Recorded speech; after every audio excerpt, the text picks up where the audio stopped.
ranking the best tight ends in college football ultimate team. And boys, we're back here with another tier list update. Today we're going to be taking a look at tight ends. Before we get into today's video, I do want to talk about our sponsor real quick, MMOEXP.com. If you guys want an alternative to buying packs, consider buying coins at MMOEXP and make sure to use code DILL at checkout for 5% off your order. Now, tight end, relatively small update today. We got 8 new tight ends to go over, but before we get into the new cards, we got to take a look at the old tier list real quick. And really, there's one card that I want to move up, and that's just because of how unique he is in the game. And I believe Mason Tharp right here is still the only tight end in the game to have 80 run block. So I think Tharp was more deserving of this B tier now along this level. And again, he's 6'9", like 270 as well.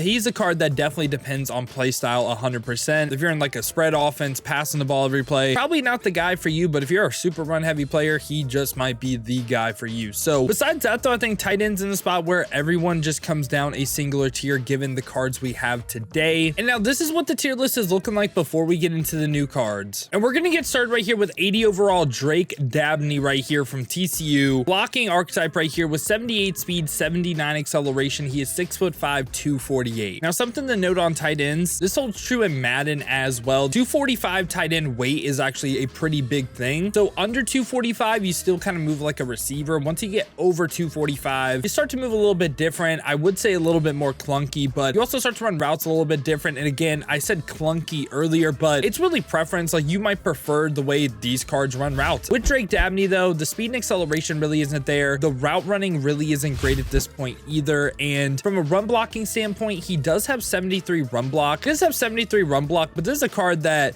for him to have any sort of relevance in the game, in my opinion, had to be like that 84 Mason Tharp with 80 run block. Like if this card had 80 run block, I'd basically say he's like a worse version of that Mason Tharp. But this Drake Dabney card for me is going to go ahead and start off in the F tier. And then right after that, we got Holden Stays right here from Tennessee. And this is a card that is 6'4", 242, actually a pretty nice player model, but only 79 speed once again. And he has 80 acceleration with 80 short route running, 79 medium, 78 deep. So hits that 80 tier of short route running. And from a run blocking standpoint, this is not his strong suit either. So he's a receiving tight end with just not really great speed at this point in the game. There's not really a great reason to run him. He doesn't really like separate himself in any way. For me, Holden Stays is also going to make this F tier. And then right after that, we actually get a pretty interesting card right here. We get 80 overall Mason Tharp. So we covered the 84 earlier, and this card is 75 speed, 74 acceleration. So again, from a speed standpoint, from an excel standpoint, not great at all, but he is 6'9", 270. This right here is something that does separate himself, right? Like not too many tight ends are 6'9", 270.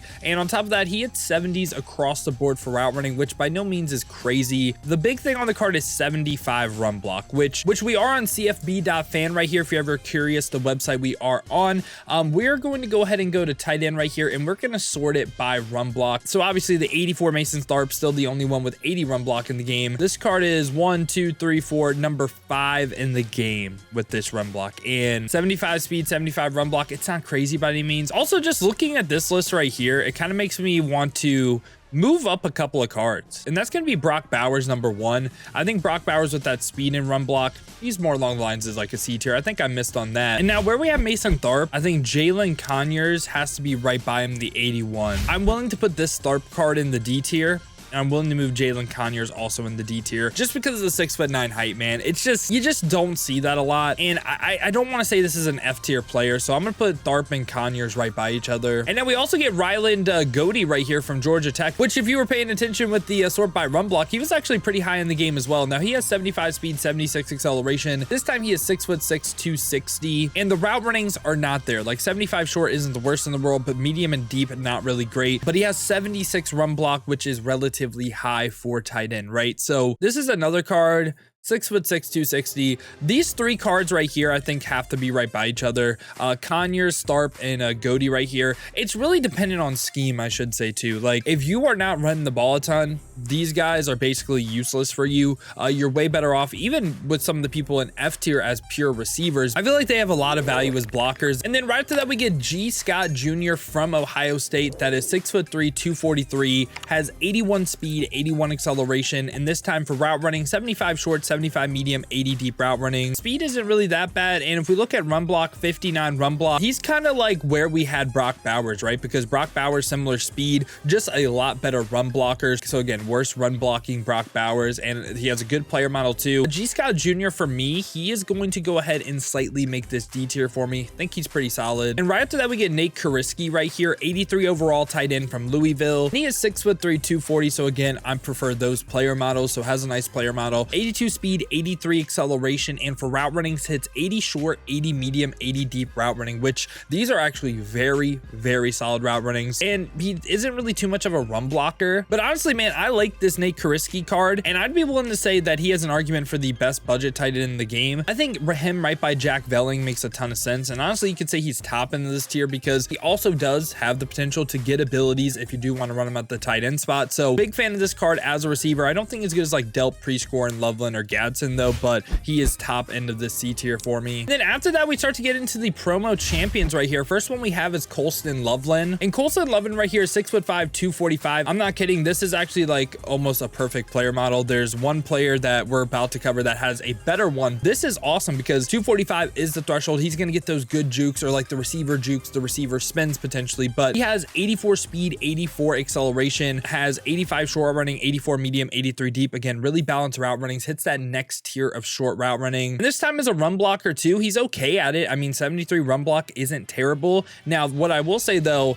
in the future, like I'm saying like way down the line, this card is going to be a beast. Once he hits like 85 juke, 85 spin potentially, like he'll be a problem after the catch as well. But I really like this Collin Lovelin card, and for me, he is going to go ahead and rank in this A tier, and I like him more than Mark Andrews and Jason Morrow. I don't think he's S tier, but I prefer him over these two cards right here. He was an absolute baller for me, and for a little while he was my tight end 1. And then right after that, we get conference story Mitchell Evans. So Mitchell Evans right here is 6'5", 260. Again, that does change the way he runs routes. The player model, we talked about it, right? But this card has 83 speed on him with 76 run block, 85 medium route running, 87 short route running. So he's balanced. He's a little bit better of a run blocker than say Collin Lovelin. Just comparing Mitchell Evans to some of the top end options, right? It's like, is he better than Oscar Delp? I mean, he's a better run blocker, has a little bit better route runnings. Is he as good as Mark Andrews? That is the question. And I would say yes. I mean, honestly, him and Mark Andrews are actually very, very similar if we compare the two cards. I mean, Andrews has 83